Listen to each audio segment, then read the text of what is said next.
Today on Rappler.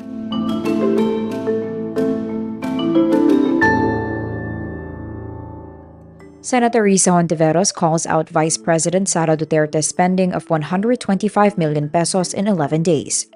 The House of Representatives passes a bill seeking to reform the military and uniformed personnel pension system. Concurrent Agriculture Chief President Marcos and the Agriculture Department do not support the zero tariff plan for rice imports.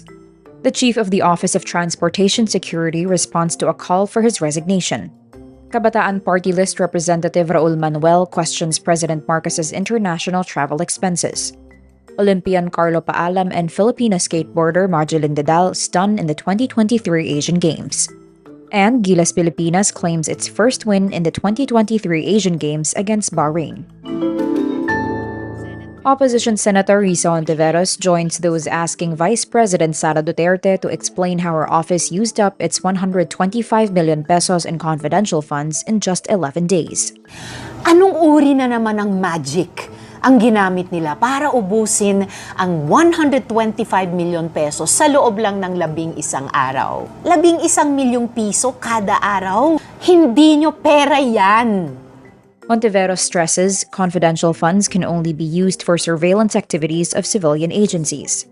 She contrasts the OVP's, quote, spending spree with how the Philippine Coast Guard has managed its own confidential funds. Yung ating Coast Guard sa West Philippine Sea, araw-araw binabantayan ang sumpong ng China. 17 years pinagkasya ang 117 million pesos na confidential funds. There has been no clear explanation from Duterte how her office used the 125 million pesos. The House of Representatives passes on final reading a bill seeking to reform the country's ballooning pension system for military and uniformed personnel. 272 lawmakers vote to pass the MUP Pension System Act, with 4 House members opposing the measure while 1 other abstained from the vote. House Bill No. 8969 seeks to address perennial issues concerning the current pension system, which has strained government finances over the years. But the approved measure is a watered-down version. The original proposal sought to include present retirees and active uniformed personnel in reforms. The approved bill will be transmitted to the Senate, where 3 similar proposed measures are pending at the committee level. The Department of Agriculture disagrees with the Department of Finance's proposal to remove tariffs on rice imports. Concurrent Agriculture Chief President Ferdinand Marcos Jr. sides with the Agriculture Department. The Finance Department says the zero tariff plan will help reduce the price of rice. This comes after Marcos's much-contested executive order imposing a price cap on regular and well-milled rice. During the House plenary debates, Gabriela Representative Arlene Brosa says the zero tariff plan will have negative implications on farmers, who already experience delays in getting cash assistance from excess tariff revenues.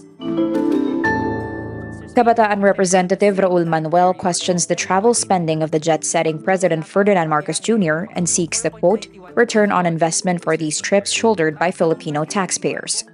At the hearing for the Office of the President's proposed 2024 budget, Manuel points out Marcos's 2 Singapore trips as president in October 2022 and September 2023, primarily for the Formula 1 race.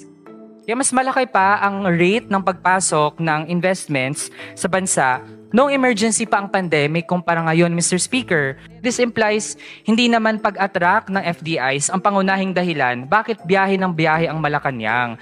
The Filipino people should not pay for the revenge travel of our top officials.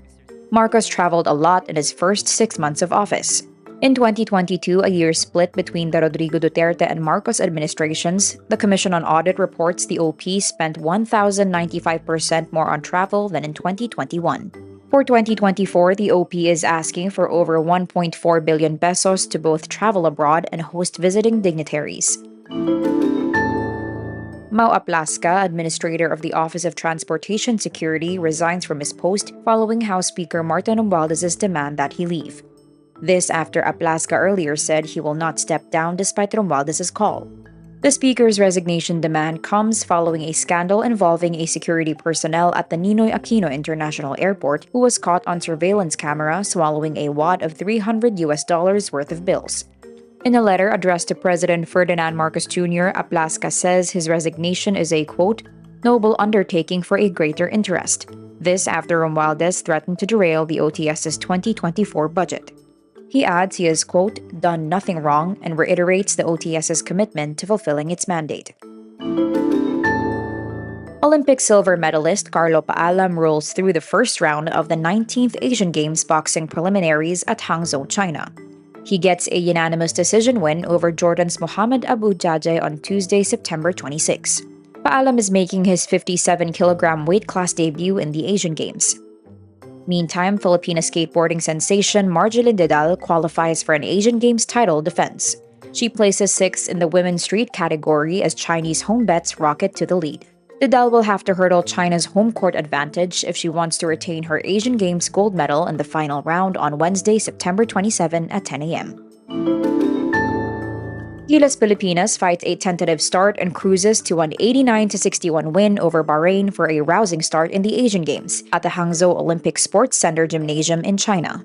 Justin Brownlee turns in a 20-point 10-rebound double-double. Kouame dominates in the second quarter where he scattered 10 of his 15 points. CJ Perez and Calvin Oftana also score in double figures as the Philippines opens in style its bid of winning an Asian Games basketball medal for the first time since 1998. Gilas Pilipinas will go up against PBA Best Import Ronde Hollis Jefferson and Jordan on Thursday, September 28. And that's today's wrap. I'm Nino Yu. Thank you for watching. Click the link below for the full story. Follow us on Rappler's YouTube, Facebook, Twitter, Instagram, and TikTok.